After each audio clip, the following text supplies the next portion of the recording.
I, 32 male, was sitting at my kitchen table Saturday morning, going through some work emails when Melissa, 29, walked in holding her phone like a weapon. We've been together for about 18 months, living together for the last 6. "We need to talk," she announced, pulling out the chair across from me with unnecessary force. I closed my laptop. "Okay, what's up?" She slid her phone across the table, showing some relationship advice article about financial transparency in modern relationships. The headline read something like, "Why Couples Who Share Everything Last Forever." "I've been thinking," she started. "We've been together long enough. It's time we combine our finances. I want access to your bank accounts." I blinked.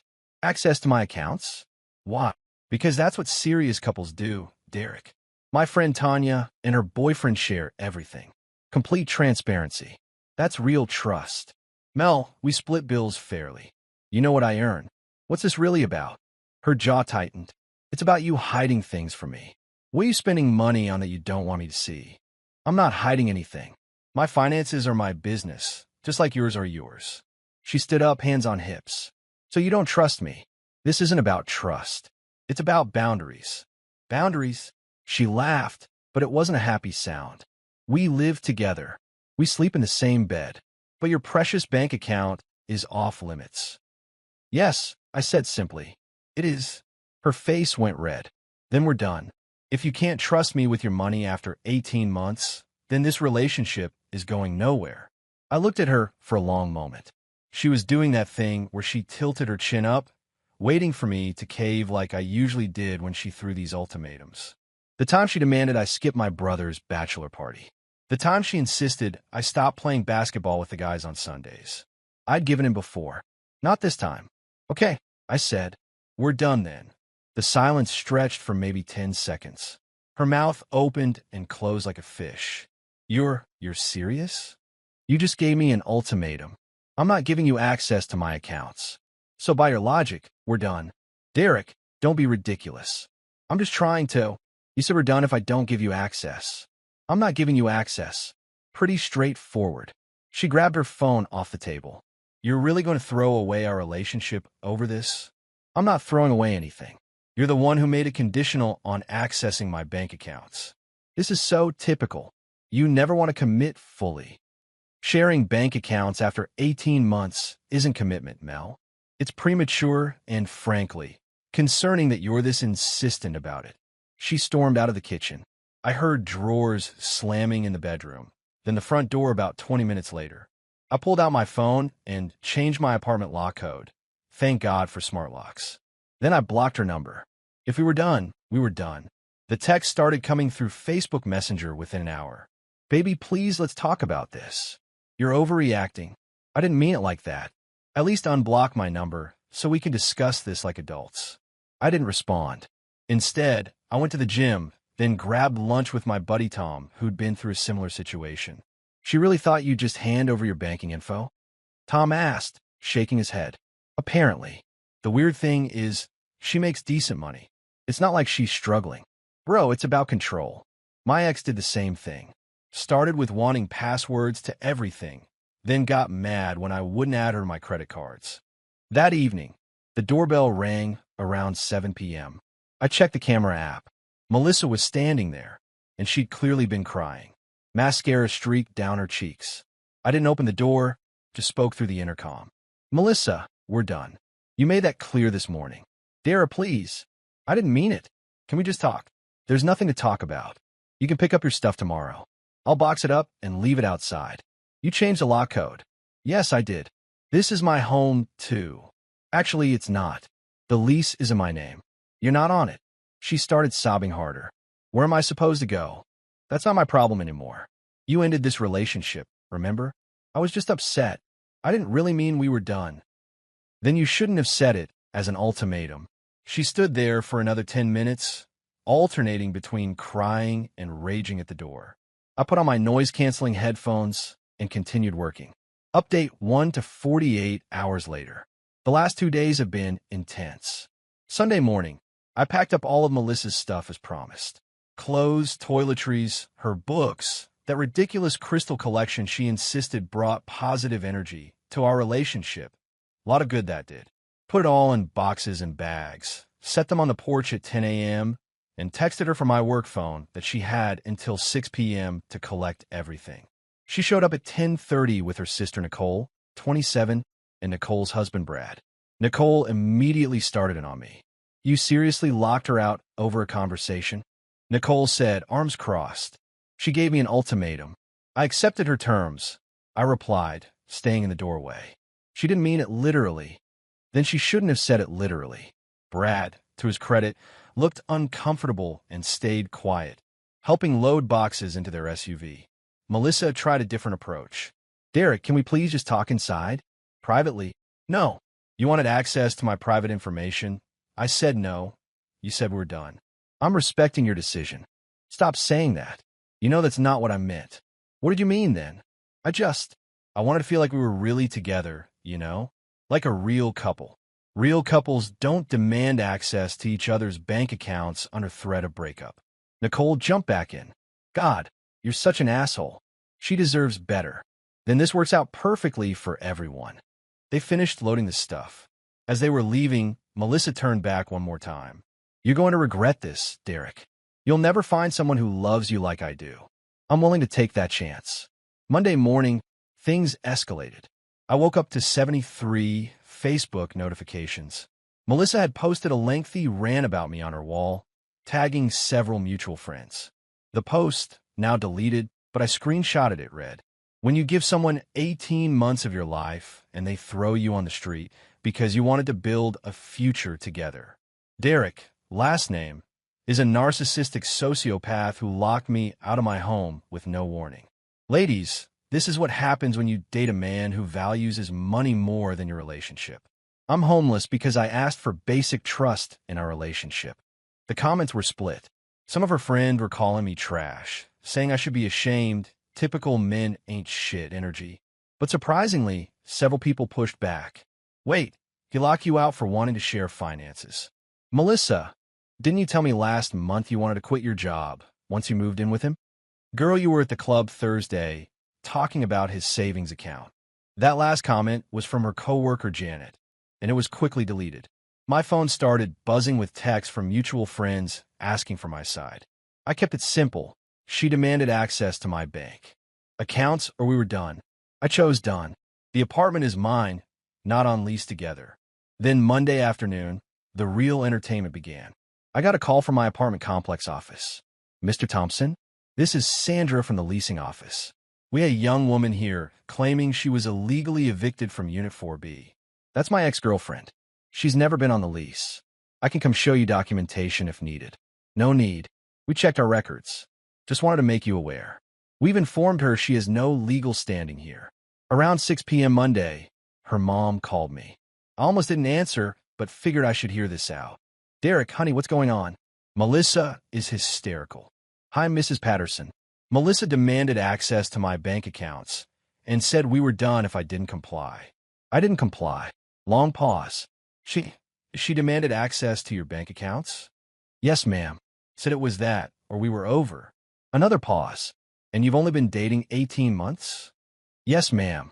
I heard her sigh deeply. Derek, I'm sorry. That's not how I raised her. Though I have to ask, where is she staying? I don't know. She said we were done, so I respected that and asked her to collect her belongings. I see. Well, she'll land on her feet. She always does. The way she said that last part was interesting. Like this wasn't the first time. Update 2, 1 week later. So it's been a week since the give me your bank account or we're done ultimatum, and oh boy has it been a ride. First, the good news. I've had the most peaceful week in months. Didn't realize how much mental energy I was spending managing Melissa's moods until she was gone. Slept better, killed it at work, even started that woodworking project I've been putting off. Now for the drama, because apparently Melissa couldn't just take the L and move on. Wednesday last week, I got a Venmo request from her for $2,847. The note said, for my portion of rent, utilities, and emotional damages for illegal eviction. I declined it and blocked her on Venmo. Thursday, she tried Zelle. Same amount. Blocked. Friday, she had Nicole text me from her number. Melissa needs that money to get a new place. It's the least you can do after making her homeless. I replied, Melissa ended our relationship. She's not homeless. She has a job and family. Please don't contact me again. But Saturday was special. I was having coffee around 9 a.m. when I heard commotion in the hallway. Looked through the peephole to see Melissa with some guy I didn't recognize try to jimmy my door with a credit card like this was a 90s movie. I called out, "I have you on camera. Leave now or I'm calling the police." The guy jumped back. Melissa shouted, "I have rights. I lived here." "No, you don't. And you're on camera attempting to break in. You have 10 seconds to leave." The dude was already heading for the stairs. "Mel, I'm not getting arrested for this." She followed him, but not before yelling, "This isn't over." Narrator, it wasn't over. Sunday afternoon, my landlord called me. Not the office, the actual property owner, Mr. Garrison. "Derek, I've received a letter from someone claiming to be Melissa Patterson's attorney regarding an illegal eviction." My stomach dropped. "Mr. Garrison, she was never on the lease. She was a guest who stayed over regularly." "I know. I reviewed your file. But I need to ask, did she receive mail there? Did she have keys?" "She had the door code, which I changed when she ended the relationship. Some mail came there, yes." "Okay. Forward me any documentation about the relationship ending. Don't worry too much. She has no case, but I need to respond formally." I sent him the screenshots of her ultimatum text from Facebook Messenger, the post she made calling me a sociopath, everything. Monday morning, I got a call from a restricted number. Against my better judgment, I answered. "Mr. Thompson, this is James Wheeler from Wheeler & Associates. Regarding, I represent Ms. Patterson in the matter of her unlawful eviction from the residence at." "Mr. Wheeler, Ms. Patterson was never a tenant. She was a girlfriend who stayed over. She ended our relationship, and I asked her to collect her belongings, which she did. She claims she was a resident who paid rent. She never paid rent. We split some bills and groceries like couples do. I have bank records showing no rent payments from her. She has receipts showing she contributed to household expenses. Contributing to groceries doesn't make you a tenant, counselor. She was a guest. The lease is solely in my name. She ended the relationship with an ultimatum about accessing my bank accounts. I have that in writing." Pause. "Bank accounts?" "Yes. She demanded access to my personal bank accounts, or we were done." I said we were done. "She made the choice." Longer pause.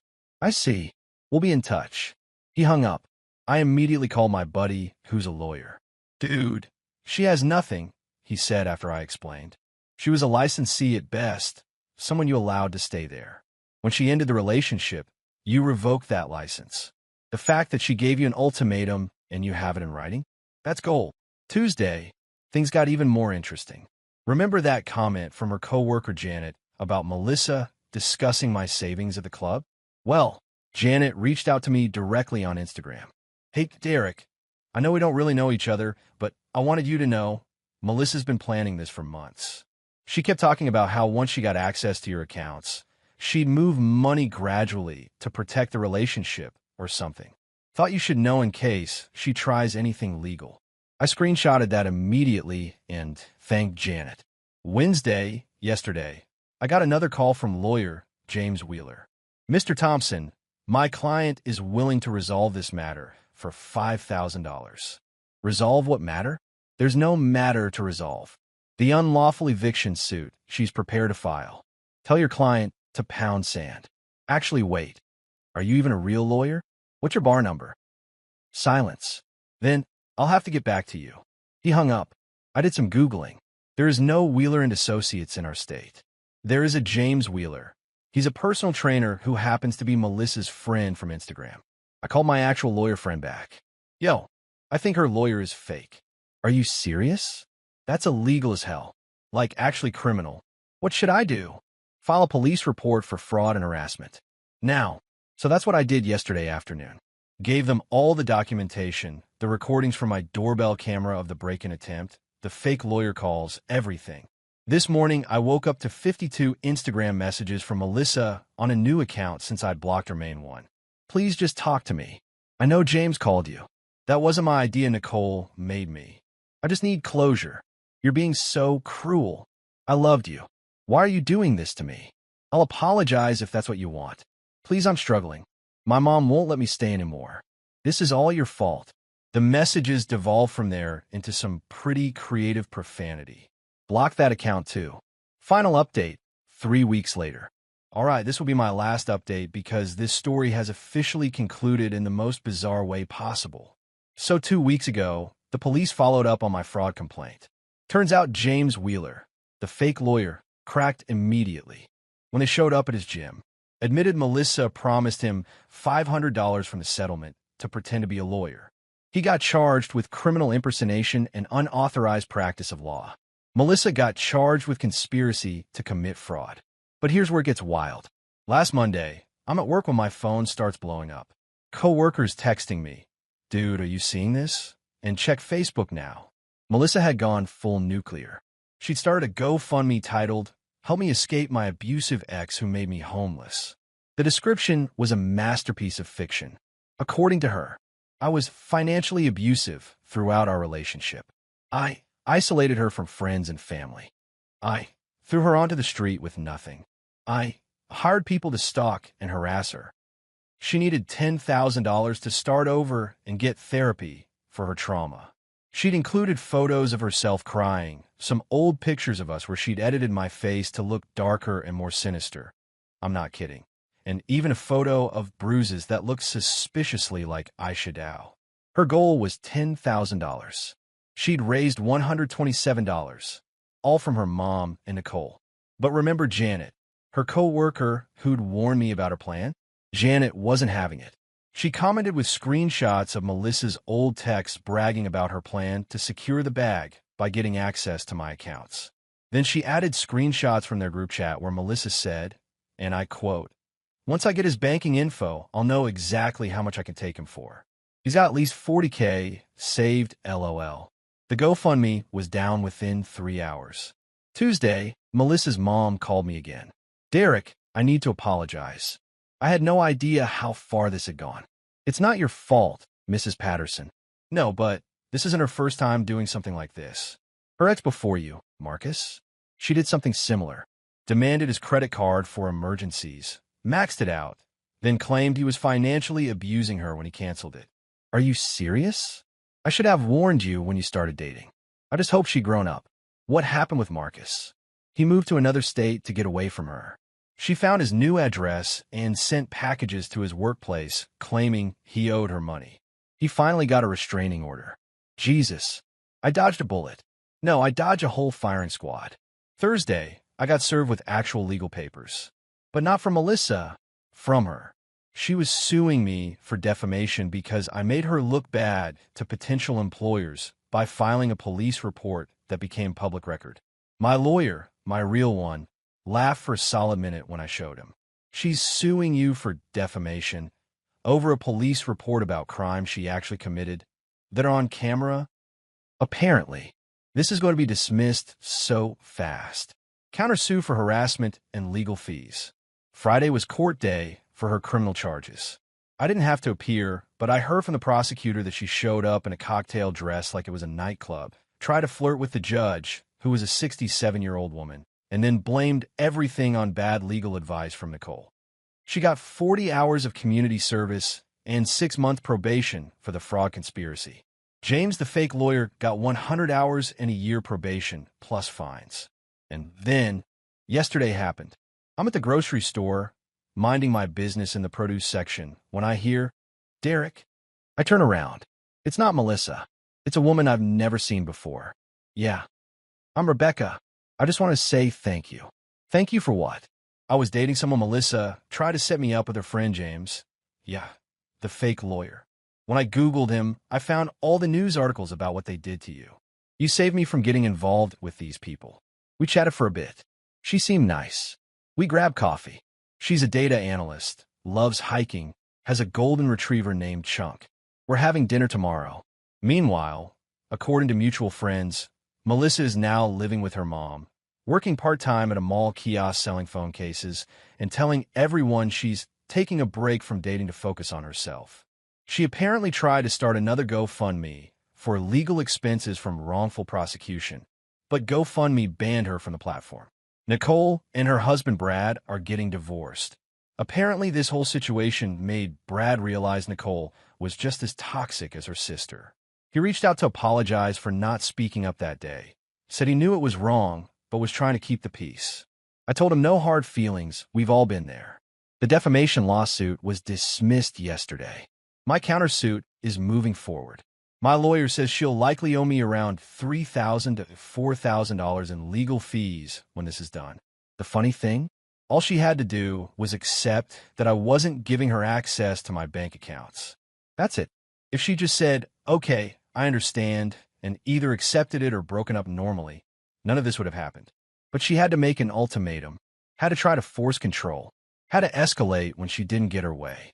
And now she's got a criminal record, owes me legal fees, lost her job. Yeah, her company found out about the fraud charges and let her go, and is living with her disappointed mother at 29 years old. Meanwhile, I still have my apartment, my savings account that she never got to touch, my job, my peace of mind, and potentially a date with someone who seems genuinely normal. Moral of the story? When someone shows you who they are with an ultimatum, believe them. And when they demand access to your bank accounts after 18 months of dating, run. Don't walk. Run. Oh, and always have doorbell cameras. Those things are worth their weight in gold. Thanks for following along on this wild ride, everyone. I'm going to go enjoy my drama-free life now. Victory hand.